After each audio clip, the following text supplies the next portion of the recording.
Hey guys, WildHeart here, and today we'll do patch 14.22 rundown. This is going to be fairly long patch review, because based on what I've seen in preview, it looks kinda massive, but well, I've already played some games on 14.21, and honestly, I didn't feel too much difference, at least. Maybe that was just a factor of my games playing, but also I only noticed that Lilia is not that popular as she was, and Yuntal is crazy popular, being picked every single game people are testing. I'm not sure if the item is broken or weak yet. Like, it looks kinda good on based on the numbers they given, and considering the fact that it's just a revoked item. Usually Riot do really powerful reworks. Doesn't really matter if it's champion or an item. Usually it comes out being overpowered. But yeah, let's see what patch brings. First of all, new champion is released, Ambessa. I haven't seen her in my games yet because I banned her every single time when she was added. But well, it's basically a bruiser that jumps every single time she casts a spell. Something like Kalista, but with spells instead of auto attacks. Let's see. Systems. Bounty tracking. Bounties don't show up on the scoreboard as often as they should. We are fixing that. Okay. Bounties now show on the scoreboard after 100 gold instead of 150 gold. Cool. Sideline minions. Last year we made mid and sideline minion waves crash at the exact same time, so that if a mid laner cleared their wave and then roamed, sideliners had likely cleared their wave as well. We are walking this change back by about half. Now they are still mid at the same time very early on, but that will gradually desync over time. Giving more and more time for mid laners to roam into side lanes to create action. We are lowering this bonus with the game time in order to make super early lanes still relatively protected, but make post 6 roams easier and easier. That makes sense. That really makes sense, because these roaming champions were massively punished for roaming recently. At least that's how I feel it. Different type of roams was very easy to punish by just pushing. Now it will be slightly harder, so sometimes you will love to follow the roams, but I still feel like most of the times it would be more rewarding to just stay and push, if that makes sense. Aatrox. Slightly nerfed. He has the same ulti level 6, level 11 is slightly nerfed, level 16 is slightly nerfed as well. Minus 5% at level 16. Realistically, not sure if that's needed. Aatrox has been one of the best low mark top laners, and players have discovered new tech with Spear of Shojin, which will raise him up even further, so it's time to bring him down to size. I'm not sure about it. I'm really not sure about it, especially for low MMR Aatrox. I wouldn't say it's a good idea nerfing him. Definitely doesn't sound to me like a good change, but well, it is what it is. To me, it feels like wrong to nerf him the slightest, because the champion is not even strong. He's strong in the certain matchups, he's strong early on, but as the game goes he downscales massively, and he's realistically not that easy to play him well. So not sure if that's needed. Anivia, armor growth decreased, E damage decreased. Okay, minus 0.4 on armor growth, that's cool. That's actually very cool. Frostbite. Flat damage is the same. Scaling is reduced by 5%. That's not bad. I feel like Anivia was slightly strong. Just slightly. I probably wouldn't really nerf her Frostbite. I would probably nerf her cooldown on wall. That would make more sense to me. But well, that's not a bad change too. Blitzcrank. E damage increased. So now it scales better of AD. Blitzcrank is in a sad spot, so we're helping him out. Realistically, after all the nerfs, Blitzcrank was just murdered, and it's super rare when I see Blitzcrank being picked now, and most of the times when Blitzcrank is picked, he's just running around being completely useless, and sometimes just randomly hits a hook and becomes useful for a moment. But honestly, as a support main, I wouldn't recommend anyone picking Blitzcrank at all, even after this buff. As simply, this is a weak champion now. Blitzcrank is like one of my most played champions, I think like maybe top 5. And I wouldn't really recommend you picking Blitzcrank now. He's in a terrible state. There are better champions out there who can hook, like Pyke, like Trash, like Nautilus. Anyone who you pick will be better than Blitzcrank out of these 3. Briar, base health increased. Realistically, for melee champion, she is fairly squishy, so plus 35 HP, it's a healthy change for her. Like, she is not weak. She's definitely not weak. I don't think Briar is weak, given the fact how easy is she. So you don't really want to nerf or buff her too much. But at the same time, I feel like slight armor buff or HP buff is what she needs. Quirky. AD growth and mana growth decreased. Minus 0.5 AD, minus 14 mana growth. Okay, I guess. I mean, mana growth doesn't look too nice because his mana pool isn't even that huge. AD growth sounds wise because he's quite powerful in the mid game and the late stages of the game too. So I love the AD growth, AD damage growth reduction, but mana growth, I have mixed feelings about it. Fizz, Q and W damage increased. Fizz gets buff? Ooh, that's something I love. That's one of my favorite mid laners. That's really nice. What the changes? No. Plus 10% of AP scaling on Q. Great. Actually great. As Q is the last spell you max, you don't really care about the flat changes, but they don't change anything in terms of his flat damage, but plus 10% AP scaling is very nice. Sea Stone Trident. Flat damage is the same, plus 5% AP damage. This is something you don't really want to buff too much, because W is something that helps him to push super quickly, something that helps him to execute the targets, and reset the auto attack as well. So this is a spell that you don't want to buff too much. I personally don't think that Fizz needs any buffs. Realistically, I don't think Fizz needs any buffs.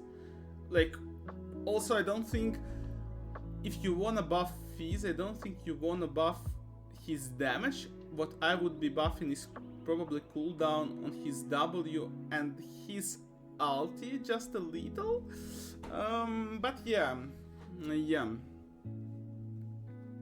It's a great thing. It's a great thing to see Fizz being buffed. Like, I love this champion. Illaoi, base AD minus 3, mana growth minus 10. I also love Illaoi.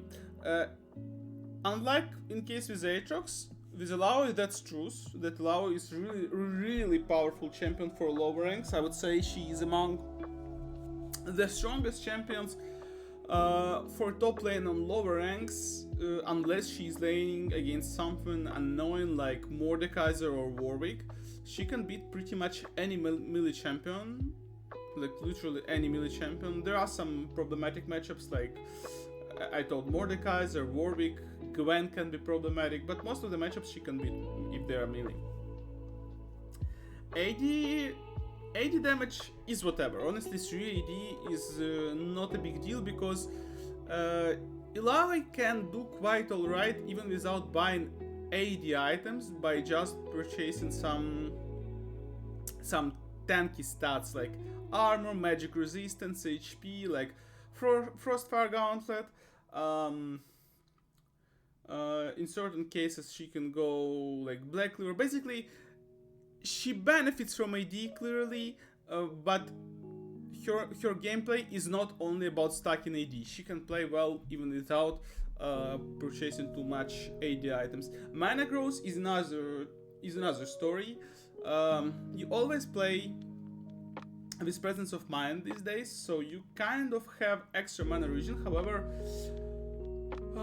I wouldn't say it's enough, and mana growth nerf is something that you feel as Aloy. You're running out of mana fairly quickly because your mana costs are not that low. The only spell that has low mana cost is her W, and yeah, that's annoying. That's annoying to deal with when you're playing Aloy. This is not something that kills Aloy. However, it's very difficult to balance her because you don't really want to nerf her damages on her spells, because spells is the reason why this champion is being picked in general.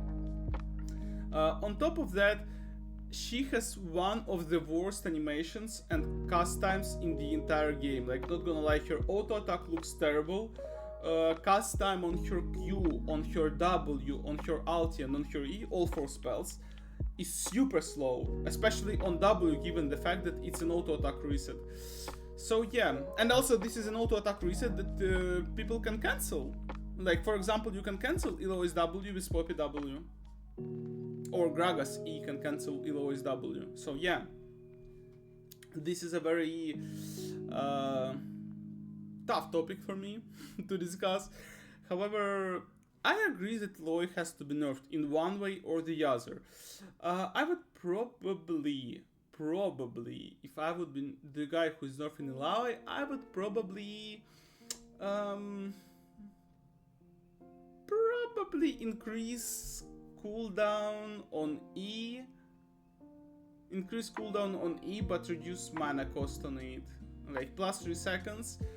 But like minus 10 to 15 mana, something like that. That would sound fair. Really, a passive duration refreshes on structures and deals half damage to structures. This is something I personally expected a lot because I love Aurelia.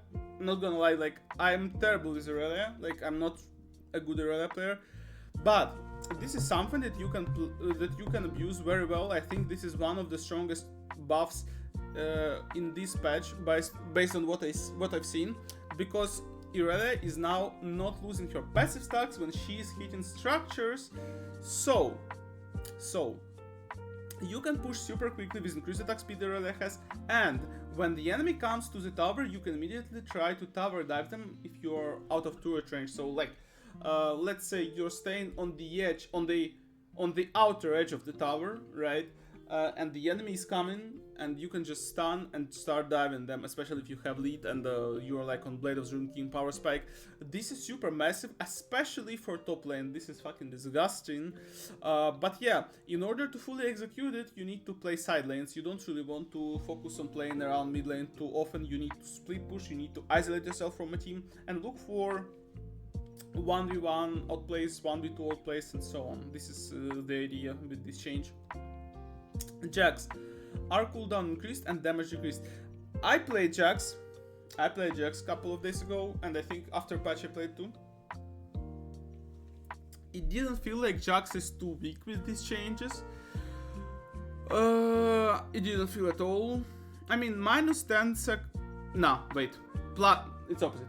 Plus 10 seconds cooldown. Plus 10 seconds cooldown on ulti. Damage minus 50. AP scales are the same. We don't really build AP unless it's Zonia's. But yeah, it's not the end of the world. It's not the end of the world at all. Because it doesn't really affect the on-hit damage from Jack's passive. It only affects the activation of like the burst damage from ulti. So it's minus 50 damage, but like not the end of the world. I mean, it falls down as you level it up to 100 damage, but keep in mind at level 16 100 damage is less than one auto attack you do. So yeah, not the end of the world at all. Not cool for Jax mains for sure, but once again, in matchups that Jax was good against, in those lanes, Jax will be good. In lanes where Jax was weak, Jax will be weak. I also strongly believe this nerf to Jax is mainly caused by Worlds, because on Worlds Jax was picked non-stop. Yes, I do understand that Worlds were played on 14.18, but Jax hasn't been changed since this patch. Only the items were changed, but Jax was performing fairly okay, and the champion itself wasn't changed at all, so yeah, I mean, it's a valid point to nerf him. I'm not sure if his ultimate damage, if Angle, the Triad Games decided to nerf, is exactly what has to be nerfed, but I have mixed feelings about it, to be honest. I'm not certain if that's right or wrong. Katarina.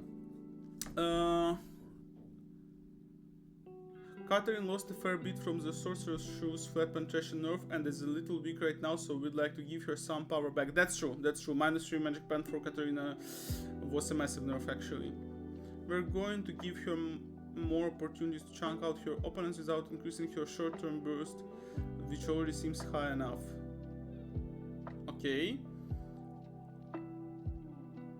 Cooldown on this Lotus.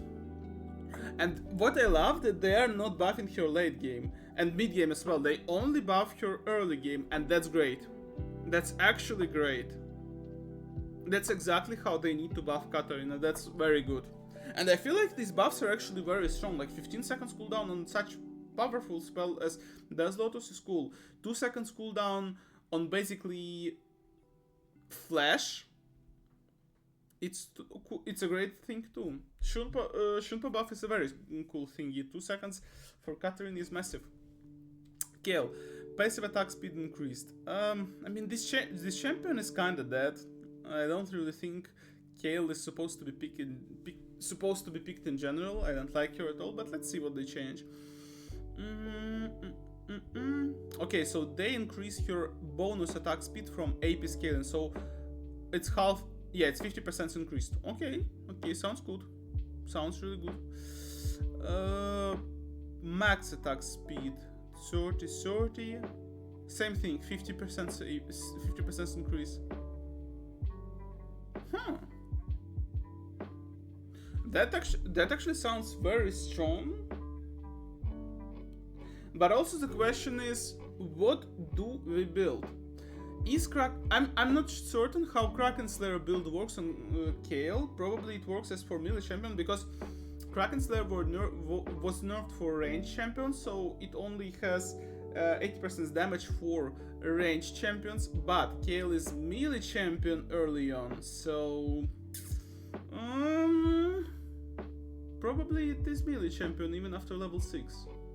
Probably. Xante. What Xante has? Q damage decreased by 10. I mean, Q nerf is brutal. It's only 10 damage, but it's a spell he spams. Keep in mind, his Q is the same as Yasuo Q or Yon Q, so even the slightest nerf of damage for this spell is a massive nerf to champion. And I don't really think he's that strong early game. They say he's too strong early on. I wouldn't really say he's that strong early on. I feel like he's only strong after level 6 and when he has Gauntlet. His Gauntlet, yeah. His Q is annoying, but how do you nerf Q with Gauntlet interaction? I'm not sure. Footwork, all out dash speed 950 plus movement speed. Okay, this is quite massive. I mean, that's much faster than mine. Lilia, armor growth decreased. That's a massive nerf for Lilia. Armor growth decrease for junglers is always a massive nerf. And also, they nerf the monster heal over time. So it's flat 13. It doesn't scale anymore.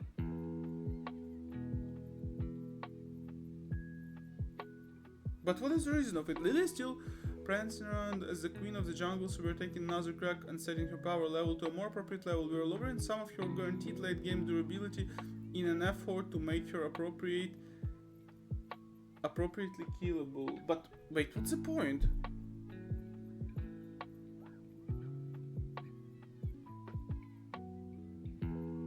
How is her healing on monsters related to late game durability? I don't understand. Like, okay, armor growth related to late game durability, no questions. But how is passive related to it? It's very interesting. They decided to nerf healing over nerf movement speed. That means that they are scared to nerf your movement speed. Interesting. This is a very interesting change, which is actually weird. Why Lilia doesn't seem to be any popular anymore? At least in my games, she's not being picked. But probably I haven't played enough after patch. Maokai. Base movement speed and health increased. Ease up and move speed reworked. Move speed 330, 335, base health. Wait a second, Maokai is getting buffed, not nerfed. A little bit weak right now, that's true. To make him better jungler and support without giving too much more to top lane, where he's fine to do that. He's not fine top lane, what do you mean? He is losing everything. Like, with Maokai, you might suffer against literally any bruiser. Like, literally any bruiser. Camille, Jax, Aurelia, Yorick, anyone will destroy you. Or at least will be dominant against you. I mean, against Jax, probably that's not too difficult because you can just Q him away when he jumps on you. But other bruisers, I think, might destroy Mao. Sap and move speed. Linear scaling 1 to 13. Wait a second, so you don't... Okay. It was scaling on boots? I didn't know it was scaling on boots.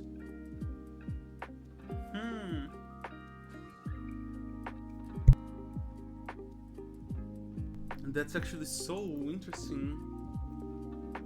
So now it only scales off your level and you don't need boots, but level 13, man. Support, like... Not in every game support gets level 13. Not in every game. Interesting. Mordekaiser, E damage increased. Mordekaiser to mention lower MMR bracket, so we are taking a swing at his damage there. As better players are more likely to dodge his E taken down, its damage is targeted way to nerf him in places where he's performing the best. Wow, 20% AP scaling and flat damage is nerfed. Okay, it's only minus 10 damage, but 20% scaling. But it's not his damage source. If you want to nerf his damage, you nerf either his passive or his Q. Yes, he does the damage, but it's like...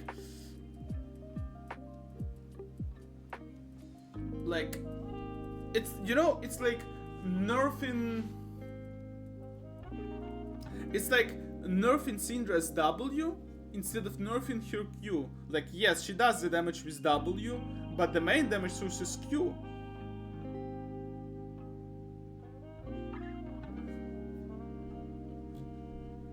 Poppy, base AD decreased, base attack speed increased. Okay, this nerf, even without reading the text, I can see this nerf is targeting support, especially Bloodsong build. So that's probably a final stop. A final stop. Poppy is dead on support role, or almost dead. Aftershock builds, Aftershock Celestial Opposition builds might still be viable, but rest, I'm not sure. I'm not sure.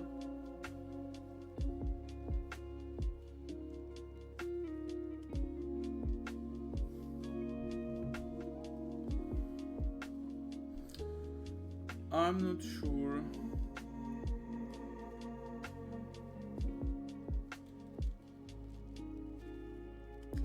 Rumble. Base health increased.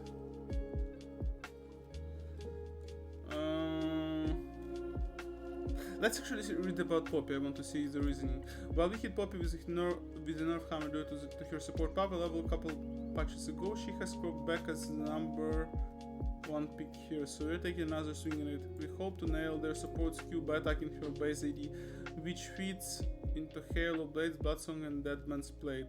All tools she uses commonly in support while compensating a bit of attack speed to keep your sustained damage in top and jungle similar. Okay. Rumble.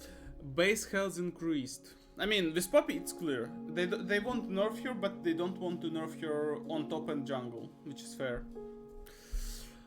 Rumble, base health increased. Rumble's early damage has been nerfed several times and he is performing worse in lane than we think is ideal. Instead of just walking back previous damage nerfs, we'd like to improve his baseline throwability now that he's laning and less oppressive. What about Rumble jungle? Rumble jungle is still kinda strong. Interesting. Seraphine. I mean, speaking of Rumble, this is not a game changer at all. This will just help you in your all-in fights on top lane and mid lane, but this is not something that will increase his win rate at least by 1%, that's for sure. Seraphine, Q damage decreased. That's cool. That's cool. That's something I can agree to. Deliver a nerf that we hope to be APC skewed while leaving support Seraphine less affected. Yeah, so they nerf ADC Seraphine. Okay, that's cool. That's cool. That's very great. I appreciate this nerf. That's very good. At the same time, they are not touching W, so support Seraphine is alive. At the same time, it's only 10%, and if you've been using like Leandre build, this is not something that you will notice at all. Like, seriously, this is not something notable. So, yeah, whatever. Actually, whatever, you can keep playing. Shen. Passive cooldown and refund increased, R shield decreased. So, that's like... Wait. So, that's like a buff for laning phase, nerf for ulti. Shen has really enjoyed the recent optimization shifts and the evaluation of gold and is now stronger than we are comfortable with. We'd like to preserve his crowd control 1v1 dueling and late game tankiness, so we're lowering power in places we think Shen players are willing to lose. Okay, minus 1 second, not something terrible. Cooldown refund 4 to 7.5. Okay, never mind. It's slightly nerfed but still playable. Ulti. Shield 130, 290, 450, 120, 220, 320. Minus 130 shield.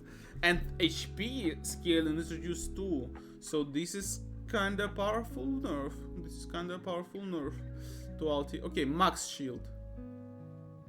Max shield is nerfed too? Okay, this is a strong nerf to ulti. Passive doesn't really look anything terrible, but ulti nerf looks quite brutal, and for those Shen players that been built in Redemption, you guys should forget it probably. Redemption Shen looks dead. Swain. Magic resist increased, Q damage increased, E cooldown reduced at lower ranks, R healing increased. They buff everything or what? Like, wasn't the rework successful? Swain update has come out, and though he's a bit weak, we're really happy with how his toolset is performing. Since we have now got a decent bit of room to give him more power, we'd like to increase his ability to take up space as a beefly mid laner and give his bread and butter spell casting more potency. Base stats: magic resist 30 to 31, magic resist grows 1.3 to 1.5. Okay, I mean, makes sense. Death Hand.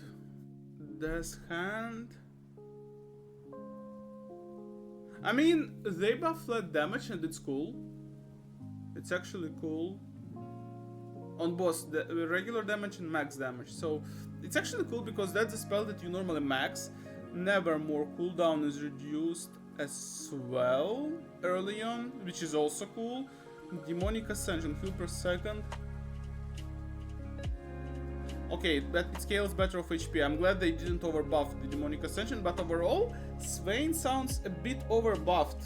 I don't really like the changes because I feel like this is a little bit too much to buff, especially with such serious numbers, like flat damage on Q, the spell that you kinda spam.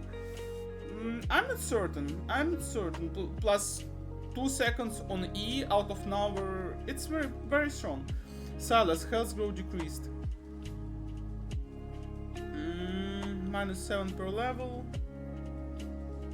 So around like 110 at level 18. 110, 120. Not the end of the world. This champion is strong not because of his health stats, so... By the way, Syndra W. Just told you guys about it. Flat damage is reduced. Which is reasonable, which is honestly reasonable. Minus 5% AP scale. Yeah, I mean, it just makes sense to nerf your W, I guess. It's a fair point. I agree with this one. With this one. This is not a bad change at all. Udyr. Udyr Q-Max builds are doing fine, but the R-Max builds are performing too well of late.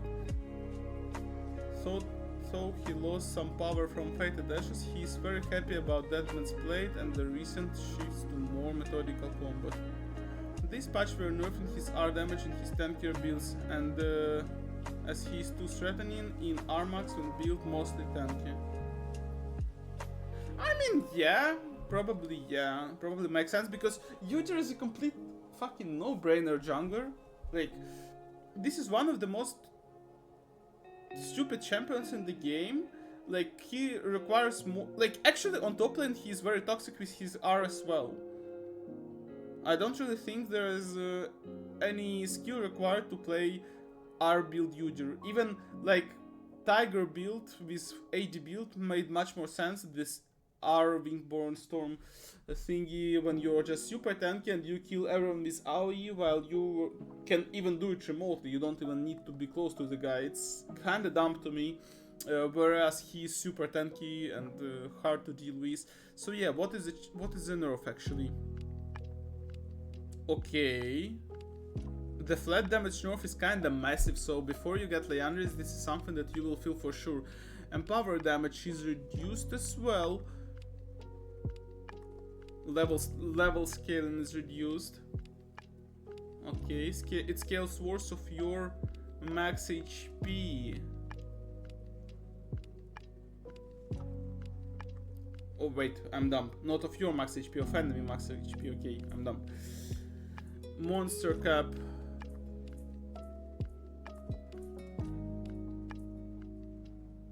And it also doesn't scale of your AP anymore. It only scales of your level. I'm not even sure, but they don't clarify how it scales with level scaling. Is it like 1 to 13 or 1 to 18? At the end of the day, wait, but 400%. I'm not even sure if it's going to be the same or worse or better. This patch we're nerfing his R damage in his tankier builds, and he's too threatening in R max when build mostly tank. Yes. What's interesting that I feel like they only think about jungle Udyr, but on top lane he's not any less annoying. On top lane he's probably one of the most annoying top laners I witnessed to lane against. Like something like Warwick with barrier level. Varus W damage increase. Okay, on hit damage increase. That's great. Okay. I mean, I love when on hit Varus is in meta. That's cool. Vayne, R damage increase. It's 10 AD. It's complete dog shit. It's like actual complete dog shit. Like Vayne is not weak because her ulti is weak. Let's put it this way. She has, like, there are many reasons why Vayne is weak, and her ulti damage is not a main problem. Vel'Koz. E and R cooldowns decreased in lower rank. But why buff Vel'Koz? He is not weak.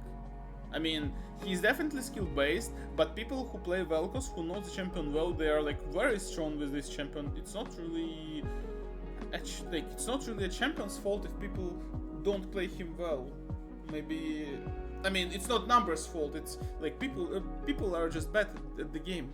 Need to learn the champion to do well with him. But I mean, plus 2 seconds on E is not bad at all, especially like for early levels. That's exactly what we need because E is the last spell you max.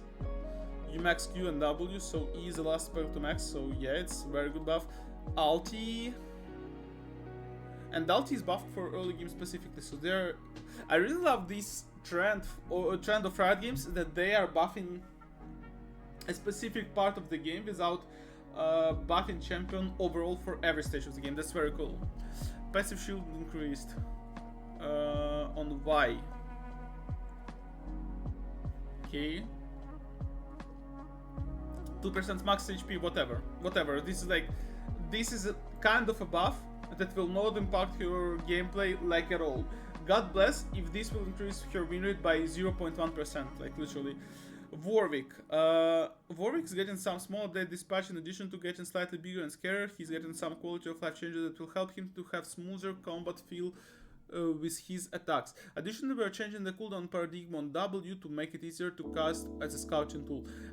I love the idea using W as a scouting tool. That's great. Mana cost minus 15, cooldown is massively reduced to 80 seconds.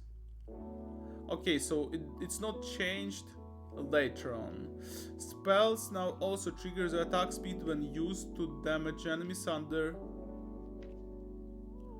50% health. The attack speed granted by attacks and spells now linger between attacks.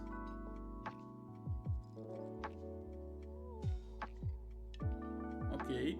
Bonuses from passive 250% increase on enemies under 20%.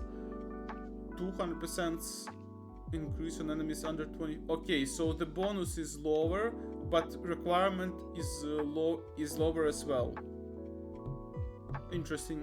Cooldown reduction ticks twice as fast while no one is hunted. Refunds 30% if no one is found by the active. Cool. Actually cool mechanic. Active lockout removed. No longer locks out casting while in champion combat. I guess it's good change too. Auto attacks lock out after casting E2. You can cast E2. Yeah, you can cast the Fear faster, Primal Howl. Okay, that's great. That's actually great. Infinite Duress. The radius is increased, so it's harder to miss the ulti. That's great too, because I feel like Warwick's ulti is something as difficult to hit as Hwei ulti in certain cases. New close in front now only latches onto champions in front of Warwick. Yeah, that's an annoying glitch that you could sometimes ulti the guy who is like right behind you. Wukong. Base mana increased. W cooldown decreased at lower ranks. This is a very, careful buff to avoid making Wukong too powerful for pro play. 4 seconds for W buff is kinda brutal though, given the fact that you don't really level W, because that's also the last spell you max. 30 mana is whatever, doesn't really matter at all. But 4 seconds for W is cool. 4 seconds for W is cool. I'm not really sure if that helps him a lot, but sounds interesting. Sounds interesting, and something that can potentially have a very positive outcome for his win rate. Now let's move to items. Yomus. We are shifting boss opportunity Yomus Ghostblade in ways that on their surface appear power neutral. However, players can choose which items they want to buy, so a more focused opportunity will be better for burstier assassins, and a more focused Yomus will be better for those who want to roam. Okay. Movement speed is increased on Yomu. Attack damage is reduced on Yomu. Recipe: serrated dirk, rectrix, longsword. Pickaxe is removed. Okay, that's a W. That's a very good win for Yomu users. And opposite here, pickaxe is added, so opportunity is tougher to build now. Movement speed is removed. Preparation lethality is increased by 1. Attack damage is increased too. I feel like it's kinda annoying for champions like Pyke to choose between these two items, because he wants to roam, so he needs Yomu, but he also needs opportunity, because it's really cool to just dive out of the fight with opportunity's passive. But preparation lethality is also nice for Pyke. It's a very tough choice for Pyke, for example. I don't think they were considering such champion like Pike, who will need both of these items, and normally you want to have like roaming possibility with opportunity, so you can get Edge of Night as second item. Unless you're just building the Umbral Glaive as Pike, that's also an option. Static, that's something I'm really curious about. Now it costs only 2700, attack damage is reduced by 5, attack speed is reduced by 10%. Electro Spark, remade. Your first 3 attacks within 8 seconds fire a chain lightning on hit, hitting up to 5 targets, including the attack target, for 60 seconds, for 60 magic damage. Increase to 85 for minions, monsters. Electroshock, remade. Scoring a takedown resets the cooldown on Electro Spark. Huh.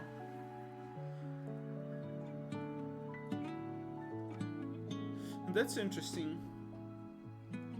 That's interesting because it still sounds useful for champions like Jean or Kai'Sa or Vayne probably, but it's just useful in a different way than it was useful before.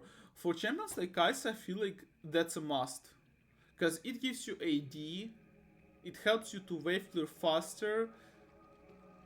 It's just good. It's just overall good. If it has AD, it helps you to evolve your Q faster. So yeah.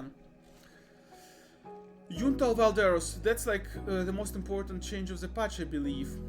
So the build pass is completely changed. No pickaxe anymore, no Noonquiver, now it's BF sword, scout slingshot, long sword, plus 750 gold. Attack damage is only 50%, no crit strike chance anymore, but now gives 25% attack speed. Also, passive is completely changed. No more bleeding, now practice makes lethal on attack, permanently gain 0.2% critical chance up to 25%. So, this way you're getting this item to 25% chance, and this is another item that gives you critical strike now. This is potentially a very good item. I'm not certain about who are the users of this item yet. I feel like Tryndamere could use it, Yasuo, Yon, maybe some ADCs, but only time will show, as always. New passive Flurry. On attacking an enemy champion, gain 30% attack speed for 4 seconds, 40 seconds cooldown, reduced by 1 second on hit, 2 seconds for a critical strike. So yeah, for champions like Tryndamere, it sounds like a dream for Yon, Yasuo as well. For regular ADCs, I'm not certain yet, but it definitely doesn't sound like a bad item. The only downside of it is a terrible pass is obviously terrible, because you have BF Sword there. BF Sword always means a terrible build pass. Summoner spells. Barrier is finally nerfed, not massively, so you can probably keep using it. Just slight nerf, minus 20 shield, it is what it is. But I would probably keep using it for ADCs for sure. Smite. Epic monsters targeting forgiveness. Wait, what? We are adding targeting forgiveness to Smite last year to let players smite dragons even when enemy champion was overlapping it. Since then, void grabs have been added, and it means that smiting over a grab's corpse will often target the closest living one. Wasting your smite like that feels bad, so we're reducing the targeting forgiveness to mean smite won't seek out an epic monster unless it's much closer to your cursor. Okay, that's cool. That's cool. That's cool. Okay, also very nice skins are released, like, besides this Kindred. Kindred is actually ugly. No joke. Kindred is ugly. Rest are nice. Okay, guys. We're done with 14.22. What I want to point out myself is clearly Yuntal is definitely worth researching. Static is interesting. Barrier, we don't want to stop using Barrier if you're ADC. Barrier is still great. Warwick sounds quite interesting. What else? Swain. Swain is probably broken. Not sure yet, but sounds very promising. I think there was something else. Yeah, and Katarina. Katarina sounds very strong too. Katarina and Fizz, of course. Of course, Fizz is also great. Rest are not that important or are playable after nerfs, but unlike some champions, because some nerfs were actually are actually very strong. For example, Shen's nerfs are kinda brutal. Yeah. But yeah, guys, thank you for watching. Was happy to share my view of this patch with you, and see you in 1423. Bye.